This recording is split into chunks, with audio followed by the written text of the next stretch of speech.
And the Bucs hope that this will be their first victory ever.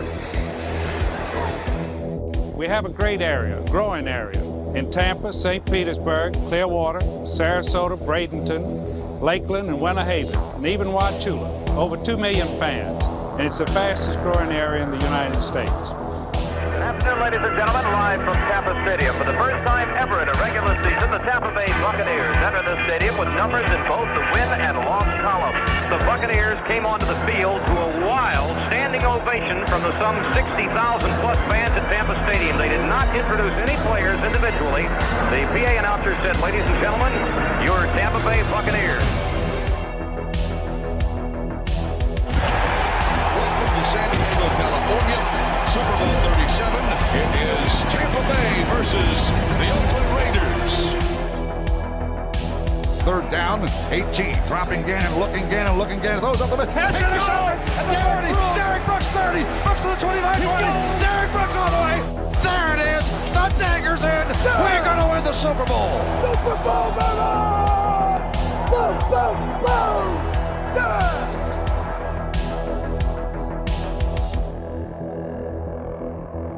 Tom Brady signing with the Tampa Bay Bucs tomorrow.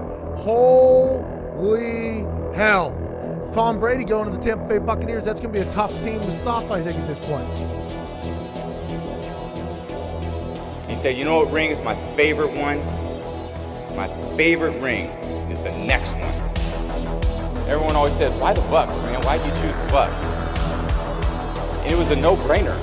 Brady has all kinds of time. Throws toward the end zone. It is a caught ball. Touchdown, Tampa Bay. Mike Evans. 8 seconds, 7 seconds. Brady to throw. Throws a deep pass downfield. Got Scotty Miller in the open. Makes the catch. Touchdown, Tampa Bay. Here's the snap out of the gun. Play action fake pass to Gronkowski. He's going to score a touchdown. Touchdown, Tampa Bay. Holy guacamole. And the Buccaneer Nation will celebrate. And I want to hear cannons. I want to hear cannons. And I think we are going to hear cannons. If I got to do the boom, boom, boom myself. Bucs win. Bucs win. Bucs win the Super Bowl 55. Tom Brady engineers the offense. The Buccaneers score late in the first half, early in the second half. And there the cannons come. Fire them. Keep on firing them. Keep on firing them. How about the Buccaneers, huh?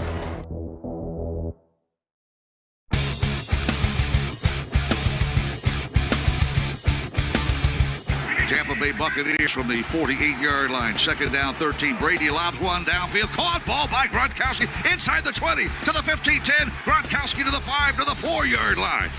Holy guacamole. Third down, 18. Dropping Gannon, looking Gannon. Throws up the middle. It's intercepted at the 40. Derek Brooks 30. Brooks to the 25, 20. Derek Brooks all the way. There it is. The dagger's in.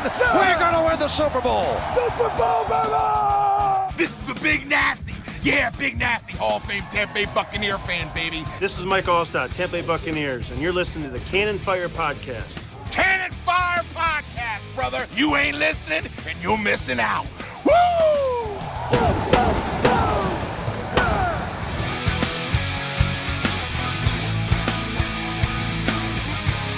Welcome back, ladies and gentlemen, to a brand new edition of the Cannon Fire Podcast.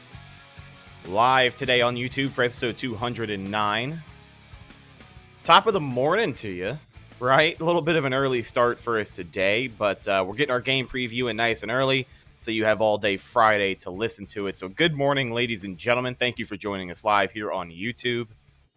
I'm your host, as always, Rhett Matthew, joined alongside me, my good buddy and co-host, the Philly Bucs fan himself, Mr. Evan Wanish. And to put it simply, my friend, it's going to be a tough week for Patriots fans. Tom Brady, Rob Gronkowski make their long-awaited return to New England to face rookie quarterback Mac Jones and their former head coach Bill Belichick. Lot to talk about with this game. Call it a bold prediction, if you will. I don't know how bold it is at this point, but I think this will be Tampa Bay's most watched game of the season until, of course, they play in the Super Bowl in LA. But welcome back to the show. Evan, how are you doing this morning? Doing good. And I think that it will be. I think you could see this as possibly the most watched regular season game of all time in NFL history. What else is going to be a bigger storyline for a regular season game? Obviously, like I said, for the regular season, where else are you going to find a storyline like this? Right. I think our buddy Matt Matera said it best on the Pewter Report podcast that this is only going to happen once. Brady's probably only going to play the Patriots once. And you're only going to get a quarterback that played 20 years in one spot, won 6 Super Bowls, and then went to another team, won a Super Bowl there his first year, is now coming back. You're never going to get this again. So I think you could see this as the top regular season rating of all time. I really think there's a potential there for it. And you know what? It's well deserved because it is a heck of a storyline. And, it's going to be, even though, it's a Bucs game and you can't watch it as just a casual fan, just oh, this is cool. It's still going to be pretty neat to see, what the Patriots do. It's also honestly, it's going to be weird to see for me, to see Tom Brady throw against the Patriots and do that because we're used to him being a Buck by now, but we're not used to him playing the Patriots. So it's going to be a little weird. You're that doesn't look right, but because that's not what you're used to, but when you think of Tom Brady, you still probably think of, a lot of it in a Pats jersey, and he's going to be throwing the passes against his old team. So it's going to be a little weird, but I'm sure, once the game starts, we'll get adjusted to it. Oh yeah. You hit the nail right on the head about it. We've gotten used to him in a Bucs jersey at this point. I mean, winning a Super Bowl will definitely do that.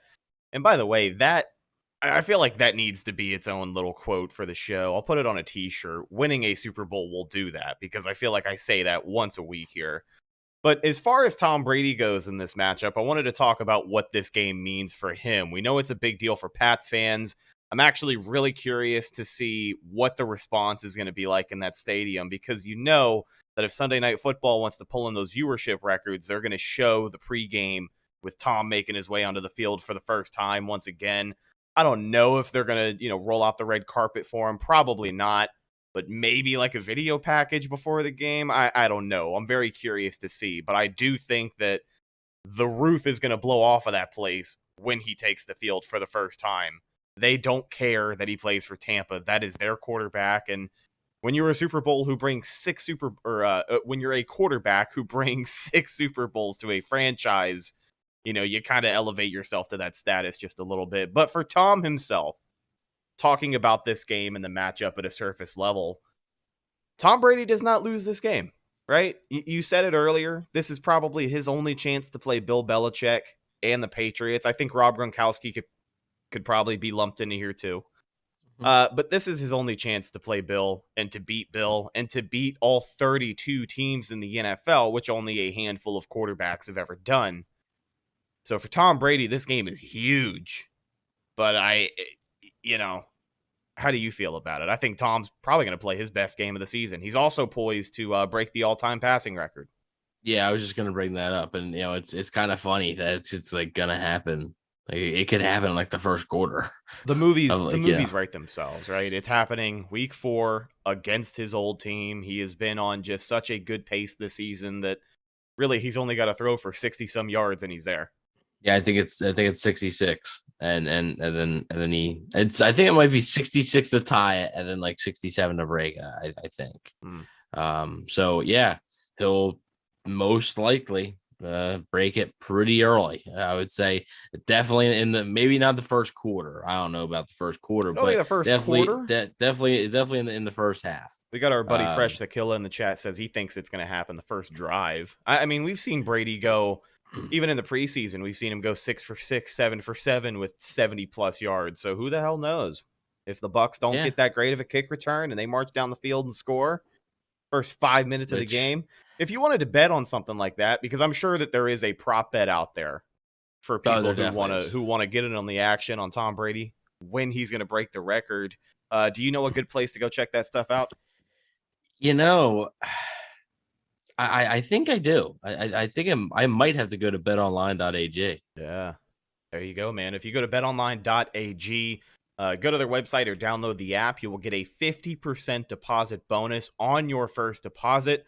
So if you're putting money on any of the games this weekend, make sure you do it with our friends over at betonline.ag. Proud sponsor of CFP. You hear about it every single week. But yeah, more of your thoughts on Tom. Yeah, so I mean, obviously we all know why we're here, right? The biggest storyline, I think it's not, it's not Tom Brady, it's not Rob Gronkowski, it's the Nick Folk revenge game.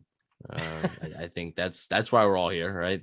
That's what we came to see. I'm actually fairly surprised he's still on a roster, especially the Pats roster. He's because he's been good. on there for like 3 years. Yeah, he's good. He wasn't sure as shit wasn't good in Tampa, was he? Well, one game versus Tom Brady and the Patriots in Tampa. Oh man, isn't it funny though how those things kind of come full circle? Just, right. Like he's terrible. And the game that gets him cut is against Tom Brady and the Patriots in Tampa. And now with Jameis Winston as the quarterback, and now last week, Nick Folk was perfect as for the Patriots versus Jameis Winston. And now Nick Folk is going to be facing the Bucs with Tom Brady. It's crazy when you think about the way things. Imagine going back to that 2017 game, that Thursday night game. Imagine going back there and saying that, well, Jameis Winston is going to be on the Saints. Nick Folk is going to be playing for the other team, and guess who the Bucs are going to play for their team? Like the quarterback. Yeah. I'd be like, "Are you kidding me?" I think, okay, stop. So with those ingredients coming together, it's guaranteed Nick Folk's going to fall apart this week. Is that what you're telling me?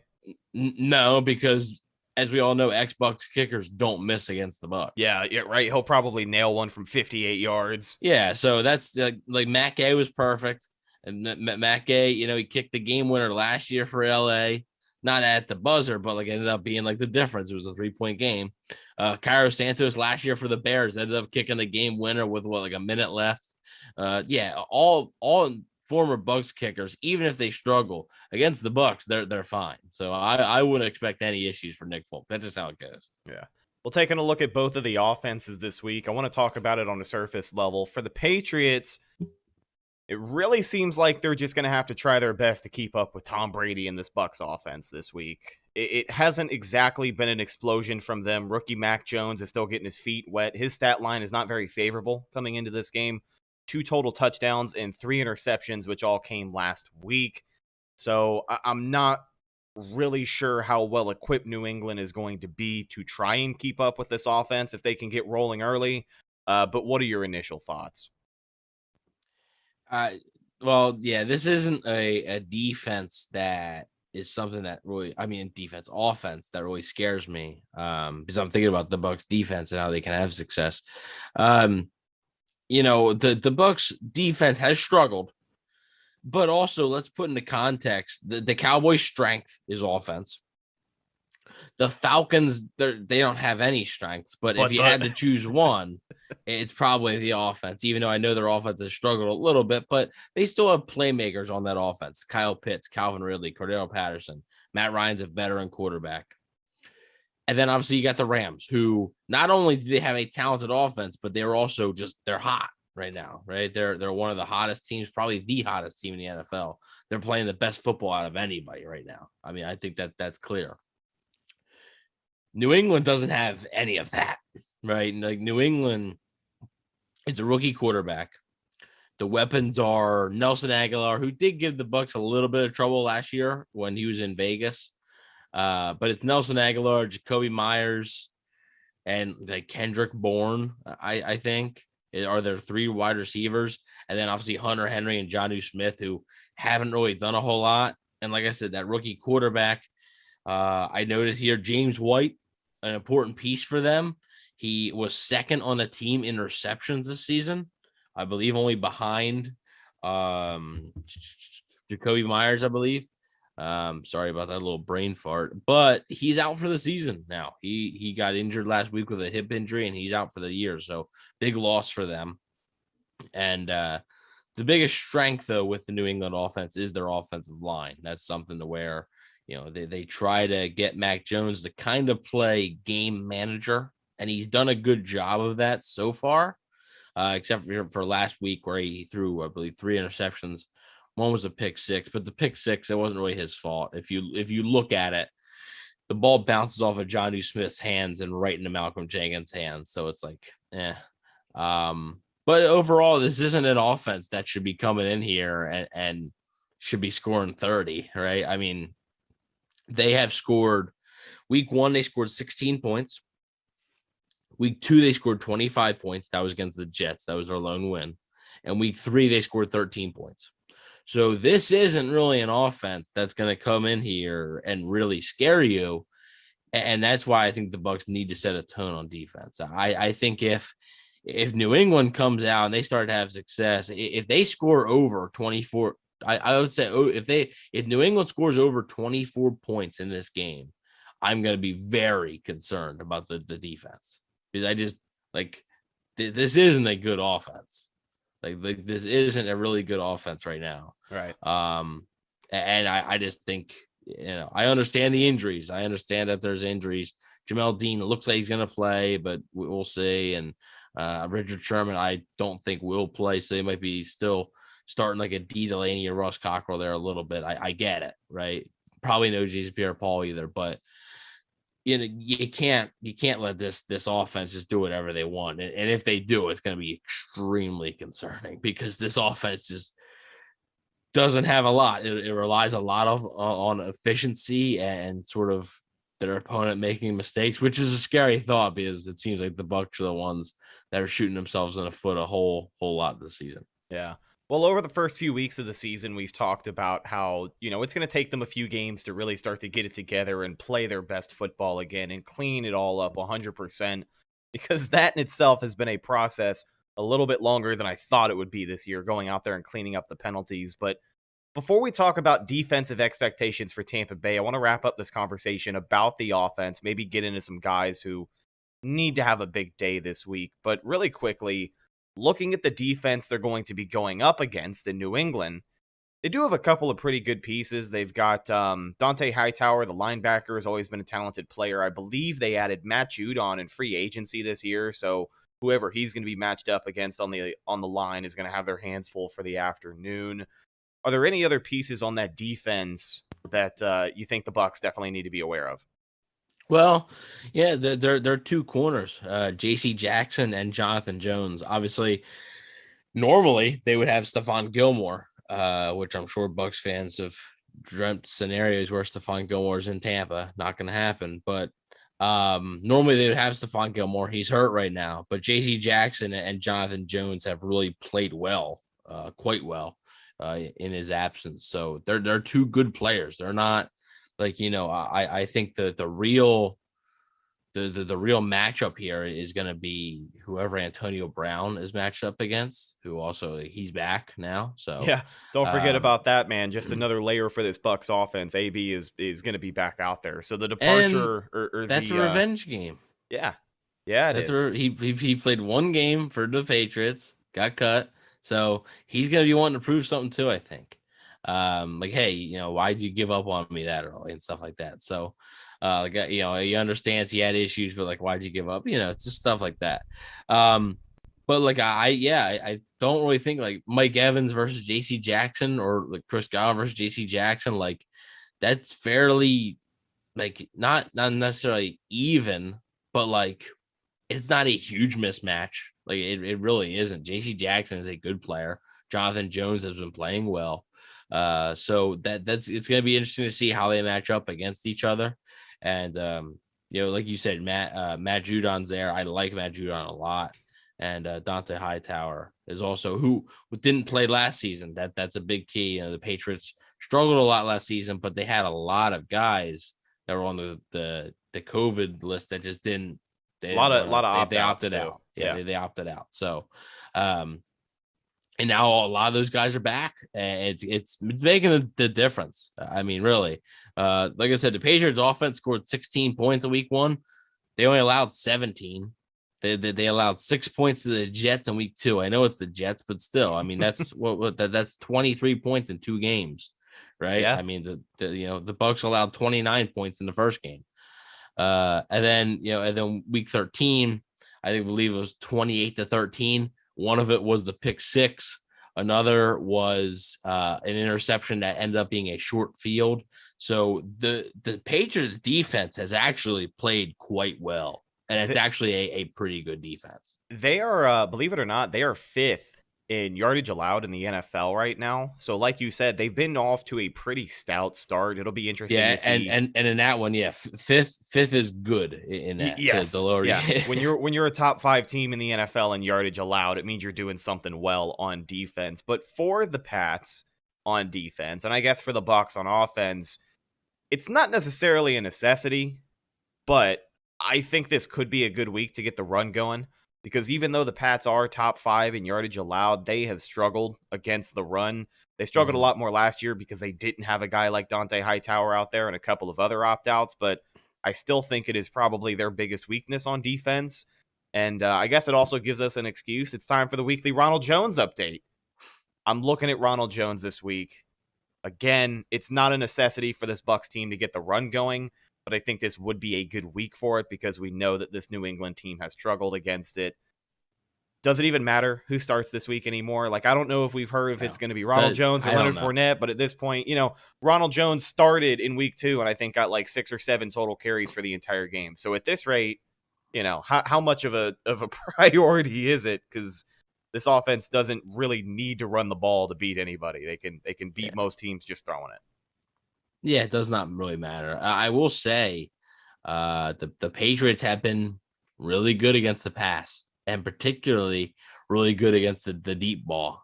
So that's going to be an interesting matchup, I think, to see, do the Bucs have patience? How patient are the Bucs offense, Tom Brady and Bruce Arians? How patient are they going to be when facing this Patriots team? Because like you said, teams have been running on them. Teams haven't. It's like the polar opposite of the Bucs. You know how it's like the Bucs defense is just being passed on. The Patriots defense is not being passed on. Teams are just running the ball, and they're able to do it with a lot of success. So we'll see what happens there. I obviously they're gonna throw it more than run it. That's who they are. That's the offense. But I do agree that I think this could be a week, if there is ever a week, to get the run game. Not necessarily, you don't have to go over 100 yards, but just be respectable. Get, over 50. Yeah, I was going to say over 50. Yeah, if you end up with 70 yards rushing, like, okay, that's respectable. If you get Ronald Jones some touches, he gets into a rhythm, you can sustain drives, right? So I think that's pretty key. And also, that wears down a defense. And I do know that a lot of people will say, and it's worth noting, when you talk about the Patriots' success versus the pass, they have played Tua, Zach Wilson, and Jameis Winston. None of those guys are Tom Brady, and none of those offenses, match what the Bucs have on offense. So, maybe it is a little different. Maybe the Patriots do struggle. Who knows? But so far they have been good at defending the pass, but not so good at defending the run. So naturally, this isn't a great matchup for the Bucs offense because they just love to air it out, and their running backs just seem to want to hurt them more than help the team. So whoever it is, I mean, we talked about Ronald Jones, but Leonard Fournette, like somebody's got to get going. Yeah. Like somebody, especially if Gia Bernard might not play, which I don't. He didn't practice yesterday. We don't know about today yet. Obviously, we're recording this Friday morning, so we don't know about practice today. But somebody's got to do it. At this point, whoever. Honestly, I'm to the point where I don't even care if it's Ronald Jones or Leonard Fournette. Just somebody do it. I'll tell you one thing. If anybody has enough game film on quarterback Tom Brady in the NFL, it's going to be Bill Belichick.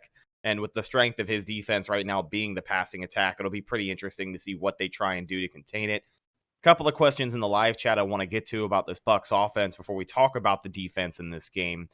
Lee Ayers with some great questions so far. He says, do we see a little more O.J. Howard since Rob Gronkowski is coming into this game banged up? Now, Week 3 against the Rams, we saw Gronk miss a little bit of time in the game because he got x-rayed, came back negative, took a bad hit to the ribs, seemed like he was in a lot of pain. But luckily, all of that came back negative. He hasn't been consistently practicing this week, but Gronk is also one of those guys who really never consistently practices. But I don't really have any doubts that he's going to be good to go for this game. Like, it seems like there might try and, be some uncertainty around his status, but I think he's going to give it a go because this game means just as much to him as it does to a guy like Tom Brady. But O.J. Howard, do you think we see a little more O.J. this week? He actually got himself a handful of passes this year so far. Yeah, you could. I think there's no way Gronkowski's missing this game. There's no way. I think I saw somebody else note that if they weren't playing New England, maybe, but come on, there's no way that he's not playing in this game. So I do think you could maybe see a little bit more of O.J. Howard. That's a pretty good question.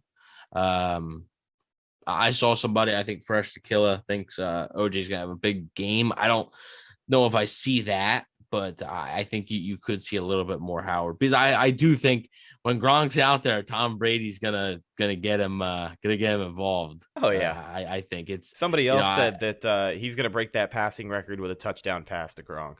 He could. I mean, that'd be a 67-yard touchdown.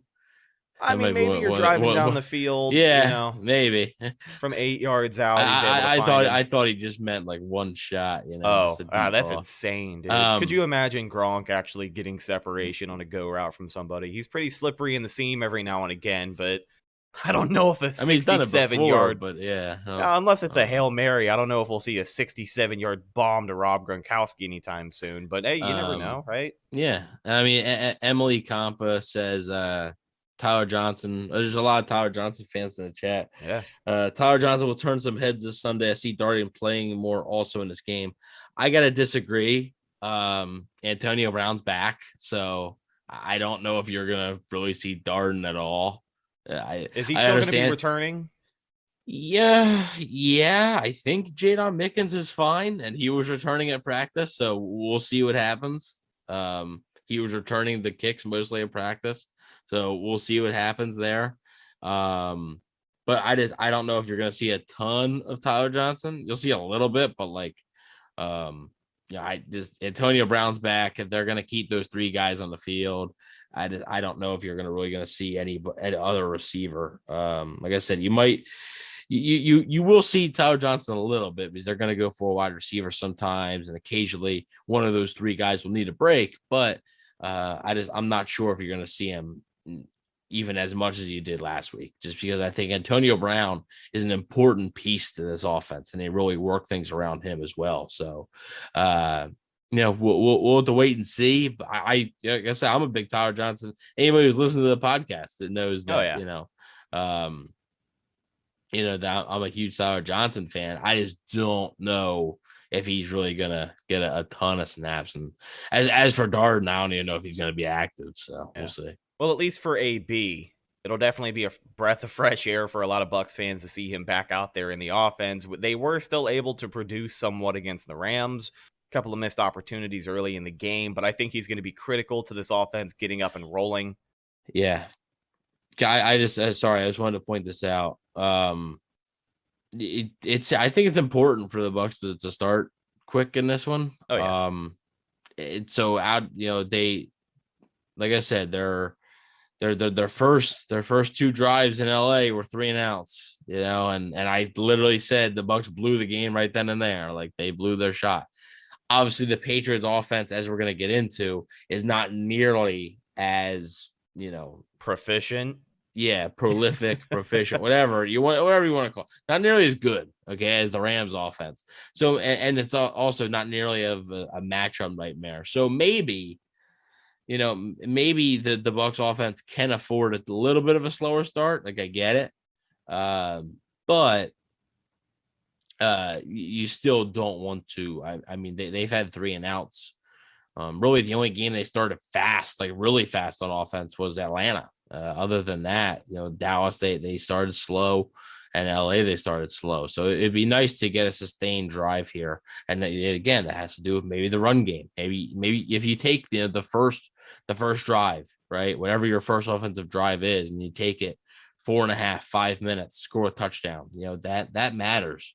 Settling the crowd down a little bit, and giving your running backs more confidence. And when you have that opens up the playbook even more, because then play action can start to work, and a lot of it can really start to run how this offense is supposed to. Oh yeah, for sure. Let's go ahead and take a look at the other side of the football, the defense for Tampa Bay. Expectations coming into this week are all over the place, it seems like, but without a doubt, it seems like there's going to be a lot of people paying attention to how they start. Our buddy Lee Ayers in the chat brought up a great point. He said he's most concerned about seeing some progress from our defense this week. What sort of wrinkles do you see Todd Bowles throwing in? Now, when we compare this Patriots offensive line to all the offensive lines they've played so far, I know Atlanta's towards the bottom of the barrel, so I think New England could probably be given the benefit of the doubt here, that they're a little bit better of a unit than Atlanta. But between the Rams and the Cowboys, it's been a couple of stout offensive lines for this pass rush. They have to make something happen this week. I know we've been saying it every single week. Week 2 against Atlanta, I said there's no reason they shouldn't be in the backfield all day, and they really didn't do anything. They had a garbage time sack against Matt Stafford and the Rams. That came very late in the game. I think it was more of like a coverage sack than anything. So we need to see some production this week. But what kind of improvement are you looking for from the defense? So I would say the Patriots offensive line is good. It's 1,000 times better than the Falcons, and they struggled against the Falcons offensive line.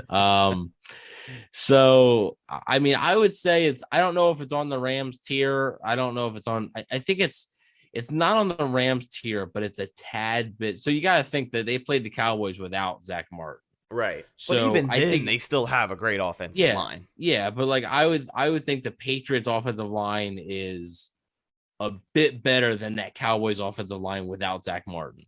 With Zach Martin, the Cowboys might have a better offensive line. But the offensive line that the Bucs played week 1, I think that's more like they're not as good as the Rams, but they're better than that. They're in like that category. So not a great matchup then, right? If the Bucs want sacks. And next week they have Miami. Miami's offensive line's terrible. But this week, not great. Now I will say both their starting tackles, Trent Brown and Isaiah Wynn, both were on the injury report this week. They're both limited this week. It seems like both are going to play. It's just notable that they're on the injury report. Like I said, we don't know. Practice hasn't even begun yet, really. So we don't know for each team what the injury report is going to look like for Friday. But like I said, it still is notable that both those guys were on the injury report. They were on it Wednesday and Thursday with limited participation both days. So, and for the Bucs too, this defensive line, it seems like it's going to be another heavy week of Joe Tryon getting some reps at pass rusher. Not really a lock that JPP is going to be back. He hasn't been practicing this week. So curious to see what his status is going to be over these next few weeks as well. Yeah, I don't think. I doubt you see him. I don't. It doesn't sound like Bruce Arians is expecting it. I don't think the Bucs are really expecting Jason Pierre-Paul to be back. So, like as you said, it's going to be a lot of Joe Tryon. It's going to be a lot of Anthony Nelson still. So especially also, I mean, the Patriots offense, they do like to run the football. And they do. So maybe, that they try and run it. I think they're going to try to run it more than the Rams did. I think they're going to try to run it more than the Cowboys did. But I also think that they could maybe, I think John Ledger brought this up, maybe they pass on first down though, to set up their run game. So if you have a 2nd and 3, it's easier to run on that than to run with a, 2nd and 10 or 2nd and 11.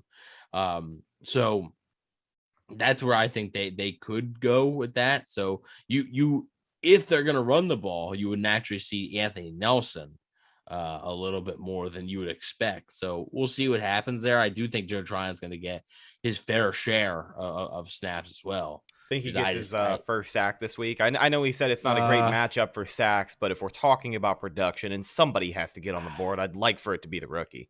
Yeah, I don't think so. It's a tough matchup for a rookie to ask of that. It's tough. Yeah. It wouldn't surprise me, but like I don't know. To ask a rookie like Mac Jones to go up against his Bucs defense seems a little rough too. Like you would think, but yeah, I mean, just have you watched the 3 games or? Oh, man. You would think, right? That's what you would think. And it's so funny to me. Analysts are talking and they're like, oh yeah, the Mac Jones against this defense. And I'm like, dude, this defense is like last in every defensive category. Like they're like, unfortunately, if they're not last, they're like second to last. I think they're 31 for 32 in a lot of categories, except for run defense. Of course, they're still top 5 in that. Yeah. And I mean, they're not even one in that anymore. They're not like, everything's going downhill. So hopefully they can right the ship against this rookie quarterback. It's not a complex offense to figure out, guys. It's not. You gotta be able to find a way. And what I do believe, it does seem like Jamel Dean is on track to play, so that helps a lot. So it seems like it'll be Carlton Davis and Jamel Dean. I don't think Richard Sherman's going to play. I know a lot of people were curious about that. Doesn't sound like that's what's going to happen here. It doesn't sound like Sherman's really expecting that. So barring a late change, I don't really think Sherman will play. I think he'll make his debut next week. I think, he basically said a week of practice. I'm assuming 3 days of practice for him doesn't really count as a week. So, we'll see what happens. I wouldn't expect it. So I would expect a similar setup to what they did in LA, kind of. Carlton Davis, Jamel D on the outside with Ross Cockrell on the inside. Maybe they call it Pierre Desir. Maybe we've been talking about it a bunch. We said we expected it. They haven't done it yet. Normally it happens, I believe, Saturday. So we'll see if they do that. Rashard Robinson's another option, and then obviously D. Delaney. So we'll see who they play in the nickel a lot, and it's just, they're catching a break with this offense. I mean, is this based on the offensive that they already played, this is easily the worst one. So, it's all about, I think, the guys up front, and it's going to be about the linebackers too. Levante David needs to step up. Devin White needs to step up. I think that's key. Would like to see some of those blitzes actually hit home this week. Never going to happen. I'm convinced it'll never happen. This is a blitzing first defense, and it just seems like that there has been, it doesn't seem like there has been no production off of the blitz this year. Every now and again, you can kind of stuff the run with it, get some pressure on the quarterback. We saw it early in the game against Matt Stafford, but in the long run, there really has not been any critical plays that have been made. There's been no production and a blitz almost half the time. Right. So they're still blitzing that much too. Yeah. So if you're going to send 45 screaming up the gut, he needs to get after the quarterback. And hopefully I think this week he's able to make that happen. I'd like for the defense to turn a corner this week. It's not a great offense to do it against, but it's a pretty okay offensive line. You gotta make the rookie quarterback make mistakes. Yeah, because it's inevitable, right? For Mac Jones, for any quarterback to beat the Bucs, you have to be damn near perfect. But for Mac Jones especially, he's not going to have to make any mistakes, because the Bucs are going to take it and they're going to capitalize. I think this offense gets rolling, and if the Pats give him an interception at midfield, that's going to be points. And yes, but also I do think that's the other end. Just real quick on the Bucs offense, the Patriots will capitalize on it. That's what they've done for years. Look at some of them Patriots teams that won the Super Bowl.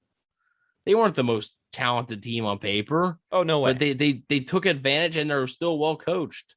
Yeah, so that's why the Patriots are a tough read. Mm-hmm. To me, they are a tough read. It's tough to figure out what they were last year because of all the COVID opt-outs on the defense, Cam Newton being in his first year, and then obviously they get rid of Cam Newton now. They get some of the COVID opt-outs back. They're starting a rookie quarterback. They sign these 2 tight ends that they don't really use much. They're a tough team to read. They're playing every team tough, but also they're not that impressive. I have my notes. They're not good. Like they play tough, but like at the end of the day, they're not good. So like the Bucs are so much better than them. And like, on paper, this is a bottom 10 roster, but like they're coached well, they're coached disciplined. And I mean, we were all talking about, oh, Tom Brady's really gonna want to win this one. So is Bill. Those Patriots and those Patriots players are gonna want to come out and prove something. Nobody is really picking the Patriots to win this thing. Mm-hmm. And everybody's thinking, Tom Brady. Have I got a prediction for you in just a minute? But go ahead. Didn't mean to interrupt you. Yeah. So from one of those national pundits, it made me laugh when I read it, and I felt like it was worth discussing. I thought I was about to say, I thought you were gonna pick the Bucs to lose. I was like, you just came out and said Tom Brady is gonna lose, and then you're like, you know what? I'm gonna do a swerve. It's all a fake out. Yeah. So I just. They're going to be plenty motivated. This is a nationally televised game. The Patriots are 1-2. You start 1-3, and your playoff hopes really just go down. So they're going to need a win. So are the Bucs, obviously, coming off a loss. The Patriots obviously coming off a loss as well. So they're going to – both teams are going to be plenty motivated. And I think you're going to see a pretty good football game because of it. Oh, yeah, without a doubt. As far as discipline goes, a big thing for the Bucs this week is just going to be cleaning up the penalties like we alluded to earlier.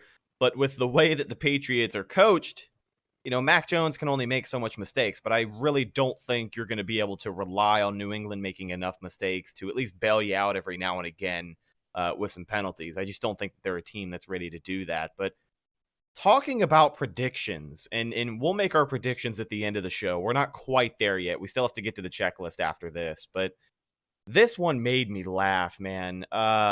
If you guys are on Twitter at all, or if you're just around the football journalism world, I'm sure you're well familiar with a guy named Mike Florio from Pro Football Talk. Do you want to read his prediction for the game this week? So, well, for one, let's just put it out there. He is like a known, like he hates Brady. So. I know, which is why this prediction is that much better. If anybody knows who this guy is, you know exactly what I'm getting at here. But here's Mike Florio's prediction for the game this week. Patriots 24, Buccaneers 21. Bucs are only putting up 21 points on this Patriots defense, apparently. He says, if Tom Brady gets too emotional, the Patriots have a chance. Look for the Pats to do everything they can to activate the waterworks and possibly steal the win. What the hell are you? It is too early for this garbage, Mike. What is going on? Did he post this today? I don't know when he posted it, but I'm looking at an article right now, and they're going through most of the predictions. The Patriots' tactic on how they're going to win is to make Tom Brady cry. They're just gonna play sad video packages every time he takes the field. They're just going to try to make him cry, and they hope with the tears in his eyes he can't see. Yeah, right. That's what it is. We know Tom Brady likes to get emotional during games, right? I guess that's something he's always done is just wear his heart on his sleeve. Yeah, he definitely. Yeah, you always see him. Yeah, after a touchdown, he just walks off. Like, come on. Emily Compass says, "Have you mentioned Belichick?" I actually like how you spelled that, Belichick. That's nice. Saying we run his offense. I don't really understand it. So also Bruce Arians had the quote that said like Belichick stole a lot of his stuff. He's not necessarily meaning the stuff from Tampa. He's talking about the stuff from when he was the offensive coordinator in Cleveland and in Pittsburgh, like that stuff. That's what he's talking about. So he's saying Belichick kind of copied off a lot of his stuff. So I don't know Bill Belichick got. Every NFL offense is kind of similar. A lot of it's just like different times when you call it. Are you going to call this play more than this play? Every offense is very similar. I'm surprised that comment, by the way, didn't get more traction this week. I mean, I think it's getting a lot. Yeah. I don't know. I think it is. It took us 45 minutes to talk about it. Yeah, I mean, I don't really care. It's all coach speak. I don't really care about what they say during the week, unless if it's not about injuries, I don't really care what somebody says. I'm not really sure why why Bill said that. I mean, obviously, we know his greatness, but like that was a weird comment. So yeah, but I mean, I hate to do this, but obviously the Patriots are going to win the game because they're just going to make Tom cry. Yeah, he's going to be. I mean, he's not even going to be able to play. It's going to be the Blaine Gabbert. I don't even know if he's going to be able to take the field. He's going to be so Kyle Trask, overwhelmed. welcome to the NFL. Kyle Trask versus Mac Jones. He's going to be so overwhelmed with emotion before the game. I will say one thing that I do like this week: that Sunday Night Football commercial with the Adele song. Very nice. It was Very so good. well put together. It made me laugh my ass off when I first saw it.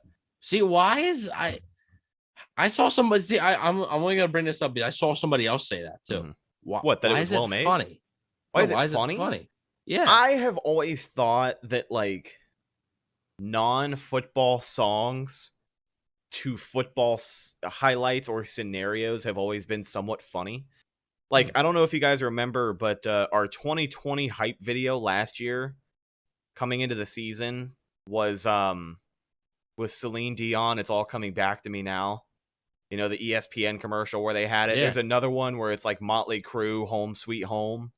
Like, those don't scream action-packed football to me, but I think when you can put highlights together enough to where, like, the story of the song makes sense to the scenario of the game, I always think that that's, like, pretty funny, Okay. I mean, it fits perfectly. Like, and it was a great package by NBC. Right. So, Yeah. Adam Davies in the chat. What's up, man? Oh, yeah, nice early time for this pod. What time is it over? Well, it's like the afternoon time. It's got to be like after. Yeah, you Yeah. got to be like eating your lunch. He said early time for the pod. Glad we could catch you, man. One of our guys hanging out from Bucs, UK. So let's go ahead and get into the checklist and break this game down. Every single week here on the show, we have the weekly checklist for the game preview. And it's basically 3 things that the Bucs are going to need to do, maybe more. But usually it's 3 things the Bucs are going to have to do. They want to come out victorious. This week it is against New England Patriots in Foxborough Stadium. Or Foxborough in Gillette Stadium. It hasn't been Foxborough Stadium in like 25 years. But Evan, you got anything for the? I never knew it was Foxborough Stadium. I think when it like first opened up, it was Foxborough Stadium, or the old stadium was Foxborough. It was one of the two. But this isn't a Pats podcast, so who the hell cares? Evan, what's your checklist looking like this week?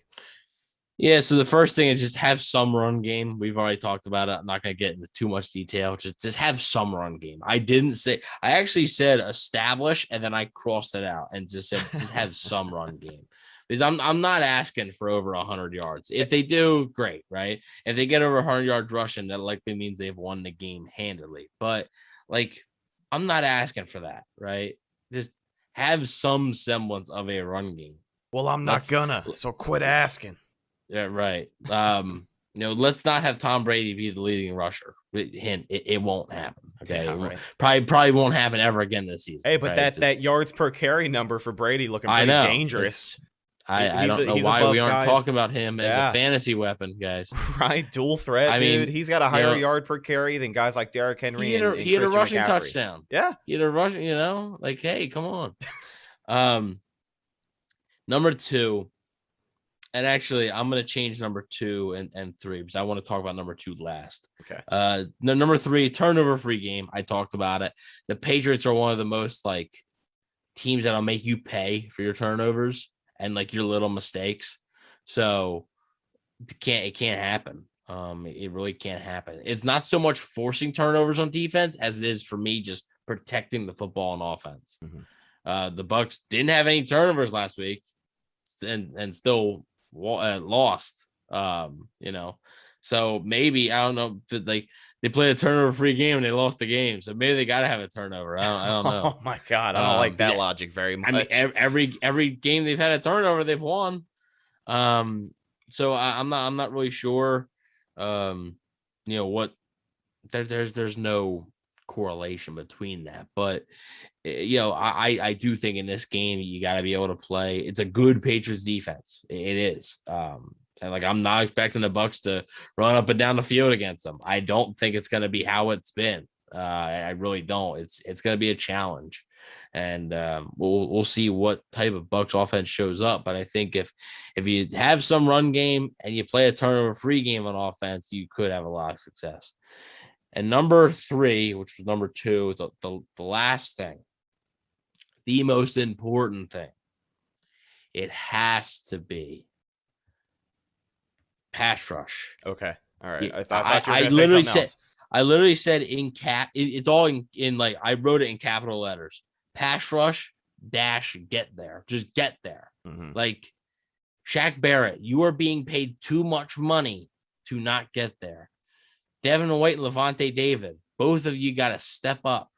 Like Levante David, you're being paid too much money to not be able to blitz.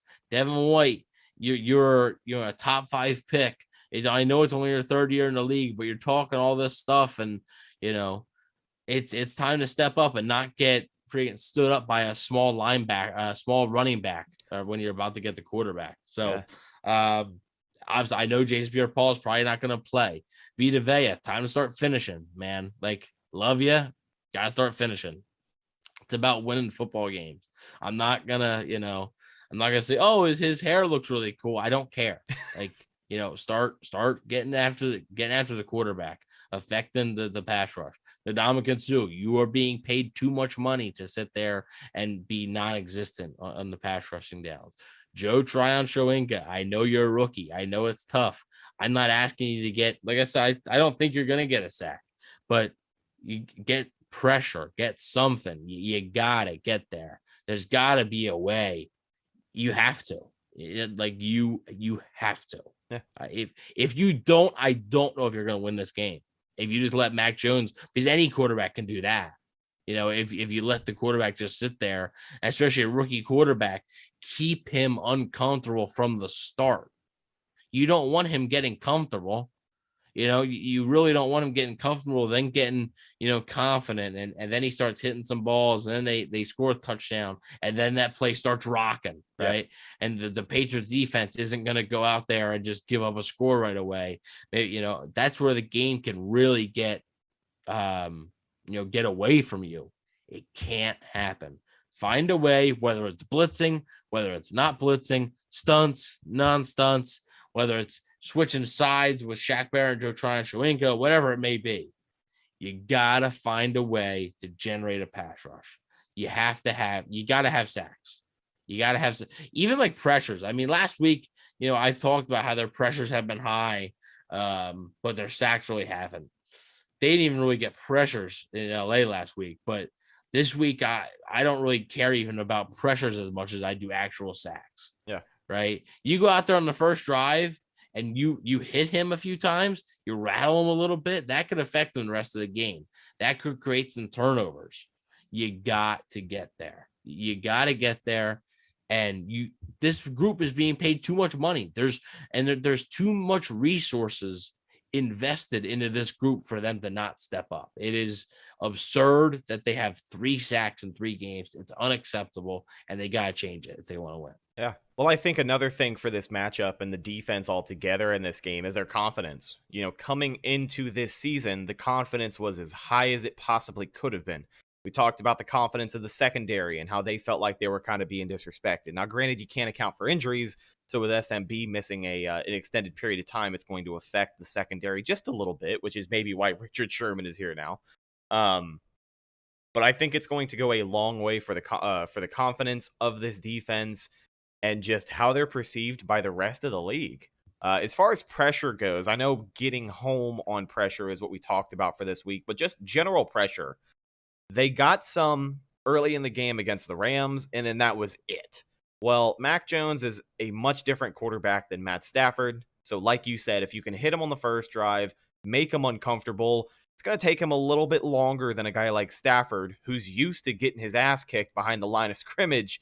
It's going to take Mac Jones a little bit longer to really get comfortable in the pocket again and get back into this game, because obviously it's still his first season. So if you can take him out of the equation as early as possible, I think that's going to go a long way for this defense. It'll be an interesting matchup to watch for sure. Let's talk really quickly about some score predictions, and then we'll get out of here. I think this offense gets rolling. I think they are winning this game by multiple possessions. I don't know how many points they're really going to put up. I do think they put up over 30, but I don't know if it's going to be, a shootout style game for this offense. it will be production until they don't produce if they can get rolling early, because I don't think they have any intentions of slowing down in the second half, especially if they have a big lead. But I am picking the Bucs to win this one 34-21. I have them walking out victorious in New England, and Tom Brady and Rob Gronkowski can ride off into the sunset knowing that they have vanquished the big evil that is Bill Belichick. Your thoughts and predictions for this game? Yeah. Holy hell, really quickly, Neil in the live chat. I did not mean to cut you off. I'm sorry, but Neil just said the Panthers have 14 sacks in 3 games. Yeah, well, I mean, the Bucs had double-digit sacks in 3 games last year. Wow, I guess that just goes to show you how pitiful the pass rush has been. Yeah, I mean, they had, I believe, either 11 or 12 sacks through 3 games this time last year. So yeah, they've just it's been bad. It's been bad.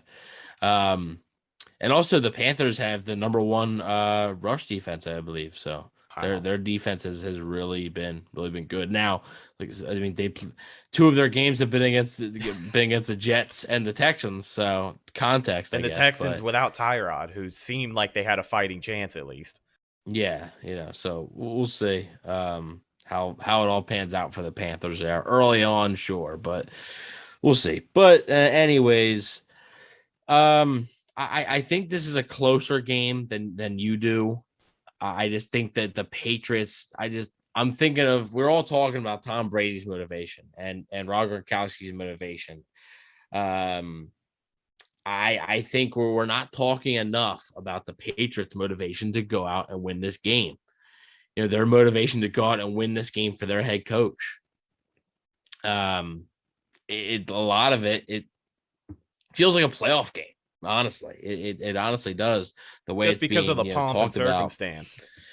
Yeah, the way it's being talked about, and it really feels like a big time matchup, and I think the Patriots are going to be ready for it. They have a great coaching staff. They're still one of the most disciplined teams in the NFL, and I think the Bucs are going to have to play well. This isn't a game where they can just get away with not playing well. I think they're going to have to do the right things on offense. They're going to have to get pressure on defense, and my prediction, I'm going to go 27-20. Bucs win.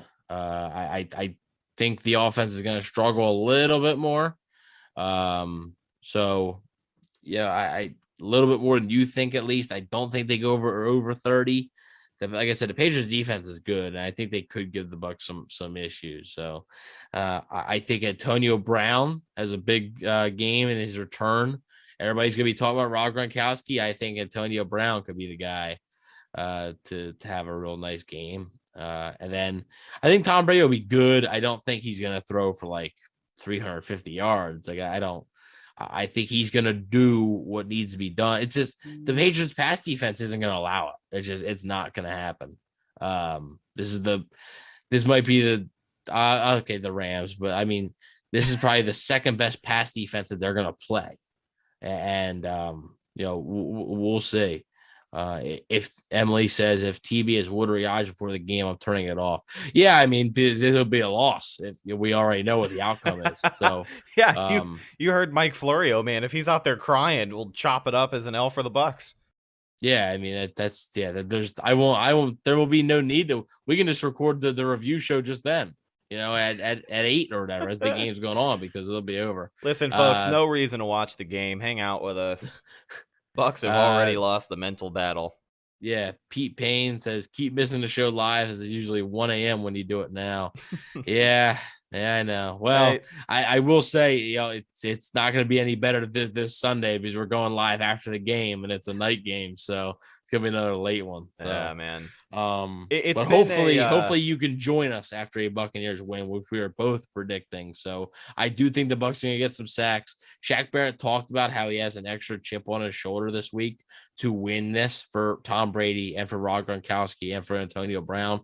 I think he gets a sack.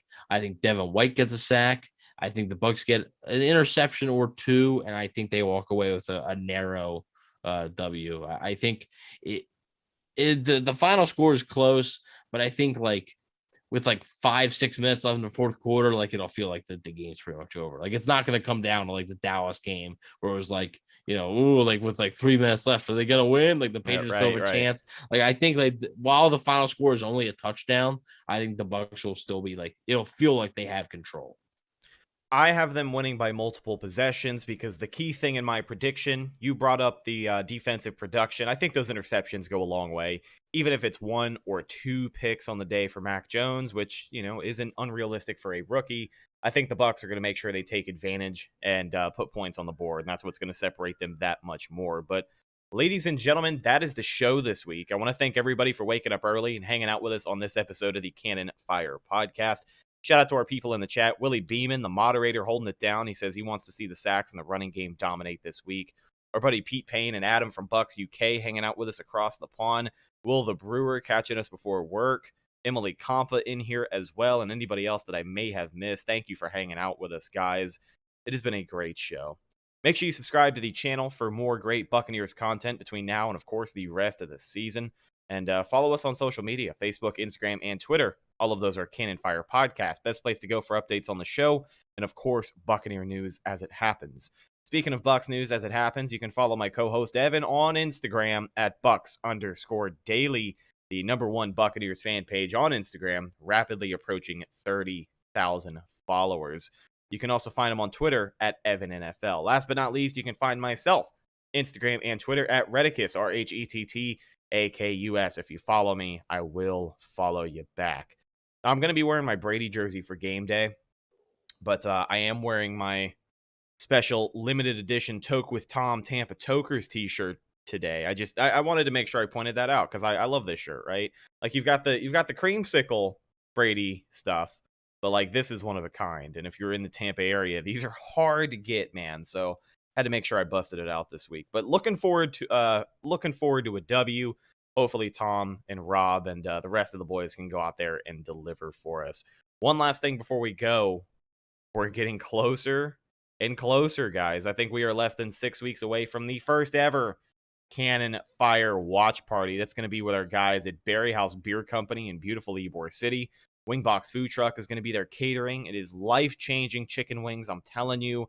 I don't put my stamp of approval on very much, but I have been supporting Wingbox as a food truck for many, many years, and I'm very excited for you guys to try it.